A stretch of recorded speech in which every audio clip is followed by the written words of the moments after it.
बदशक्ल शहजादे की समझदारी। एक शहजादा बदसूरत था और उसका कद भी छोटा था। उसके दूसरे भाई निहायत खूबसूरत और अच्छे डील डोल के थे। एक शहजादा बदसूरत था और उसका कद भी छोटा था। उसके दूसरे भाई निहायत खूबसूरत और अच्छे डील डोल के थे। एक बार बादशाह ने बदसूरत शहजादे की तरफ जिल्लत और नफरत की नज़र से देखा। शहजादा ने अपनी जहानत से बाप की निगाह का ताड़ लिया और बाप से कहा, ते अब्बा जान, समझदार ठगना लंबे बेवकूफ़ से अच्छा है।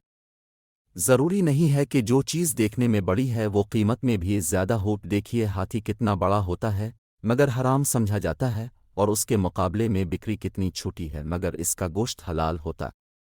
सारी दुनिया के पहाड़ों के मुकाबला में तौर बहुत छोटा पहाड़ है, लेकिन खुदा के नज़दीक उसकी इज़्ज़त और मर्तबा बहुत ज़्यादा है।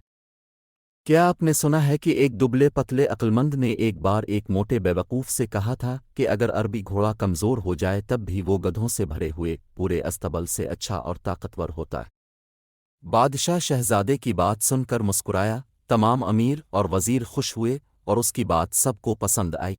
लेकिन शहजादे के दूसरे भाई इससे जल गए और रंजीदा हुए। जब तक इंसान अपनी ज़बान से बात नहीं करता है, इस वक्त तक उसकी अच्छाइयाँ और बारायाँ ढकी छपी रहती हैं। इसी ज़माने में बादशाह को एक ज़बरदस्त दुश्मन का सामना करना पड़ा।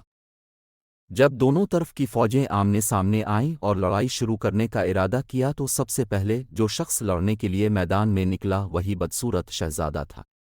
और उसने पुकार कर कहा, मैं वो आदमी नहीं हूं कि तुम लड़ाई के दिन मेरी पीठ देख सको।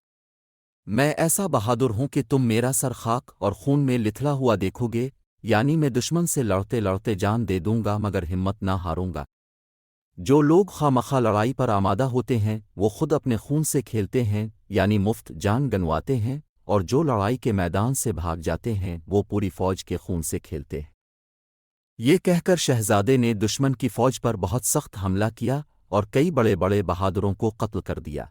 जब बाप के सामने आया तो आदाब से बजा लाया और कहा, अब्बा जान, अपने मेरे दुबले पतले कमज़ोर जिस्म को जिल्लत की निगाह से देखा और हर गज़ मेरे हुनर की कीमत को ना समझा। आपको मालूम होना चाहिए कि पुतली कमर वाला घोड़ा ही लड़ाई के मैदान में काम आता है। आराम और आसाइश में पला हुआ मोटा ताज़ा बैल काम नहीं आ सकता। कहते हैं दुश्मन की फौज बहुत ज़्यादा थी और शहजादे की तरफ सिपाहियों की तादाद कम थी। कुछ ने भागने का इरादा किया। शहजादे ने इनको ललकार अलिफ और कहा, ए बहादुरो, कोशिश करो और दुश्मन का मुकाबला करो। आप फिर औरतों का लिबास पहन लो।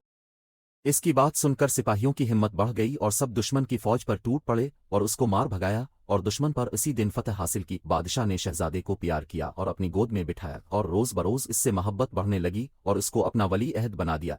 दूसरे भाइयों ने यह हाल देखा तो हसद की आग में जलने लगे और एक दिन बदशक्ल शहजादे के खाने में जहर मिला दिया। उसकी बहन ने खड़की से देख लिया और शहजादे को खबरदार करने के लिए खड़की के दरवाजे जोर से बंद किए। शहजादा उसकी आवाज़ से चौंक पड़ा और अपनी जहानत से समझ गया कि दाल में कुछ काला है। खाना छोड़ दिया और कहने लगा, ये तो नहीं हो सकता है कि बेहुनर लोग जिंदा रहें और हुनरमंद मर जाएं।